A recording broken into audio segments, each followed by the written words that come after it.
Stone walls, no mortar, no written records, yet 900 years ago, a massive African city rose here that many Europeans refused to believe Africans had built. Why?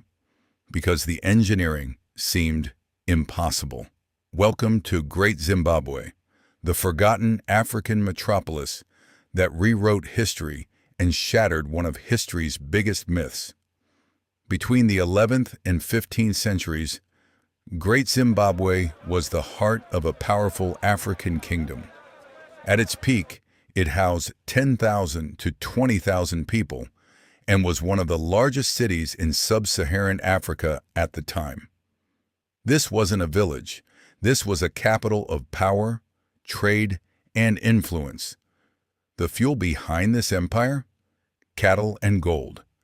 The kingdom controlled the region's vast gold fields, using the precious metal to buy influence, while immense herds of cattle served as the ultimate symbol of wealth and status for the ruling elite.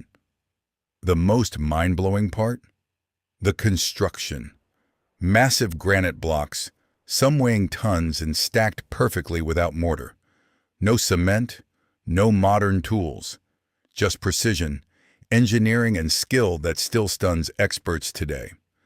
The ruins are split into 3 distinct zones. High above, carved into a massive granite cliff face, sits the hill complex, the spiritual and political nerve center where the king lived in total seclusion, looking down upon his subjects.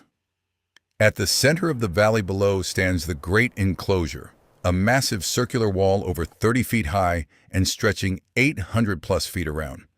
Inside, narrow passageways, hidden corridors, and a mysterious conical tower.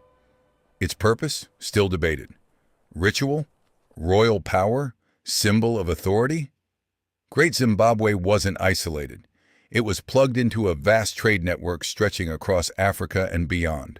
Artifacts found here include Chinese porcelain, Persian glass, Arabian coins.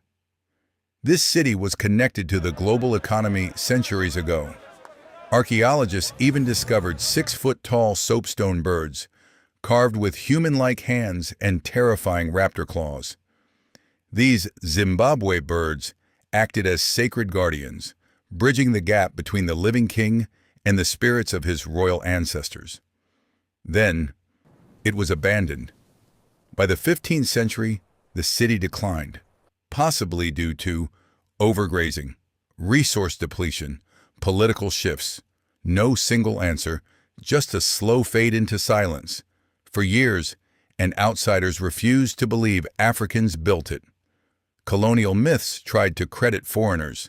European colonizers even passed laws forbidding archaeologists from publishing the truth. But the truth is clear. Great Zimbabwe was built by the ancestors of the Shona people, a masterpiece of African ingenuity, finally recognized for what it truly is. Today, Great Zimbabwe stands as proof that some of history's greatest civilizations were ignored, not because they weren't extraordinary, but because the world refused to see them. The stones never forgot. We did.